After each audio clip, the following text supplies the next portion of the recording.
Welcome to our ZA Internet History session, which is sponsored by ZACR.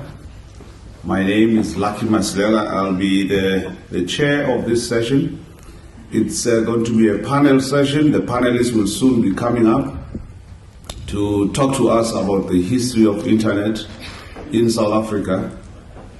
And we are excited as ZACR that we have embarked on this project.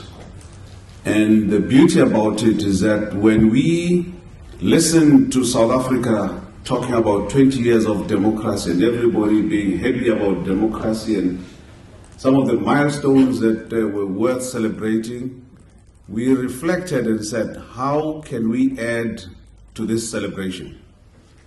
We then approached our board and said, board, we would like to tell a story about Internet in South Africa. We'd like to tell how it has grown to what it is, where it has started, both, from a technical point of view, politically, socially, economically, how it touched the lives of many people in the country, and how it touched those who were watching, the spectators.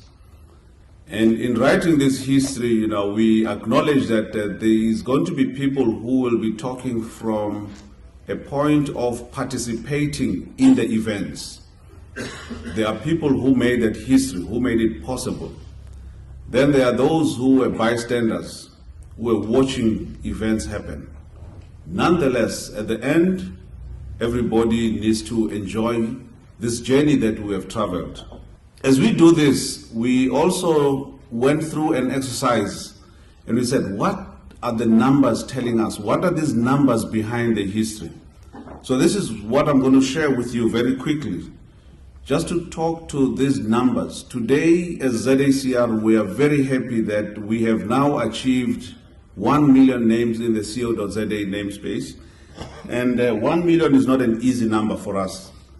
And we are comparing ourselves with the rest of the continent. .com is probably the biggest, and we wouldn't even worry about it right now. But if you look at the continent, we look at the countries on the continent, the biggest economy on the continent, equally the biggest population, has 60,000 names under .ng.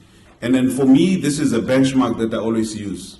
You can see that we've been having a steady net growth over the years on a month-to-month basis, which is a healthy sign that people have confidence in the co.za namespace.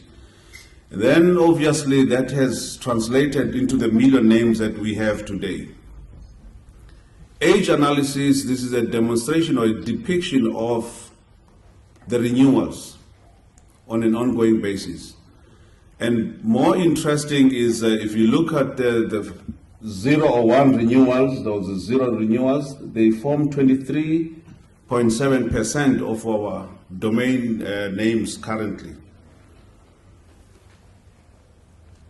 Responsive domains. We've always wanted to know what is happening. Are people using domain names for email or websites or just defensive purposes?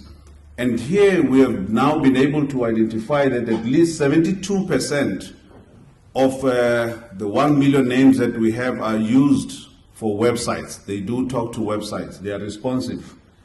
And a small percentage are redirects, which is from one.za probably to another.za. And this probably could be some of the campaigns that companies are running to redirect into other pages. And then of those 70%, you can see the content that we have. 55% would have one page of a website content. And then the 7.2% has up to 50 pages on their websites, which is a good indication, again, on the use of the websites. SSLs. Pretty much what one would think the banking institutions are the ones that are having these SSL certificates. and with the rest of the community not having any need to have SSL certificates. But this is for us for further analysis. Hostings by country. You can see here that America is the next country after South Africa that has confidence in co.za. This tells a lot, about us. The only concern for me is that I do not see any other African country in the list that we have that are hosting. Not that there is no African country that is hosting co.za. We do have Senegal, we do have Kenya, but in the rating here, they are outside this rating that we have. Your operating systems comparing co.za and .com. You can see that on your .com, Microsoft is very dominant, whereas on the co.za, we have a beautiful spread of your Microsoft, Unix systems, and Ubuntu, which is a fair balance or a fair utilization of the operating systems that we have.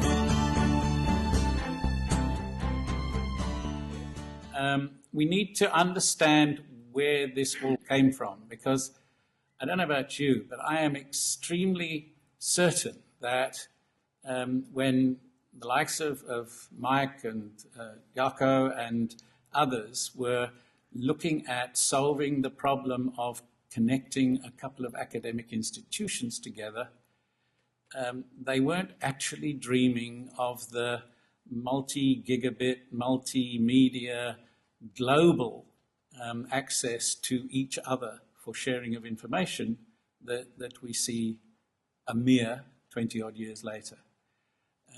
So we need to understand what the origin was. We need to look at how that journey has evolved and what have been the lessons that it can teach us, both in the pursuit of innovation and invention that solves the technical problems of communicating with each other, but also how the communities, the societies, the regulators, legislators that affect how we use the technologies that are available to us, how they've behaved and why they've behaved the way they have, and whether or not we should be able to teach them lessons in advance for the future.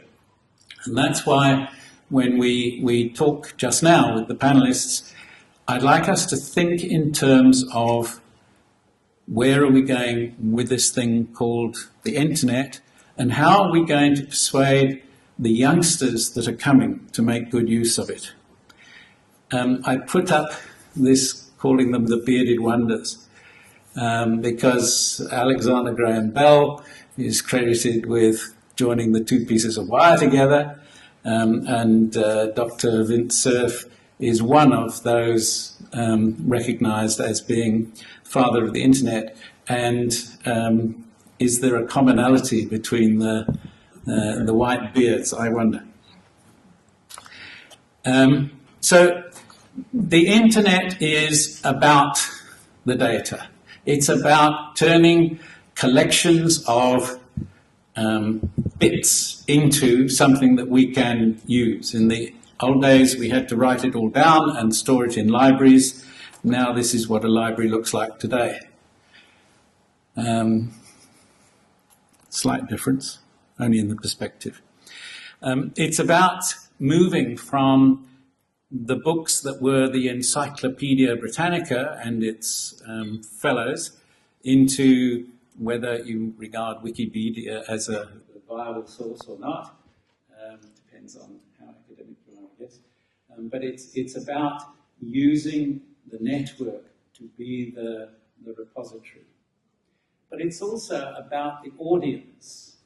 It's about taking images which we can now share globally within seconds, whereas not so long ago, you took your picture on a camera and you took the film down to the processing laboratory and you had to wait for it to come back, and then you had whatever number of copies of it which you physically had to move if you wanted to share that information with other people. And I think one of the starkest reminders of how quickly we've moved is that horrifying image of the little boy's body on the beach in Turkey. How quickly that spread around the world thanks to this internet that pioneers help us put together. It's about generations. I'm sorry that Randy Bush isn't here. And Mike, I'm really not criticizing you for being grey-haired. I'm in that brigade myself. But it's about how do you take the legacy of the people who worked so hard to make this work and produce effective tools for the young people of today to make their lives more productive, their lives more interesting, their lives more effective in their communities. And we've made the million.co.za.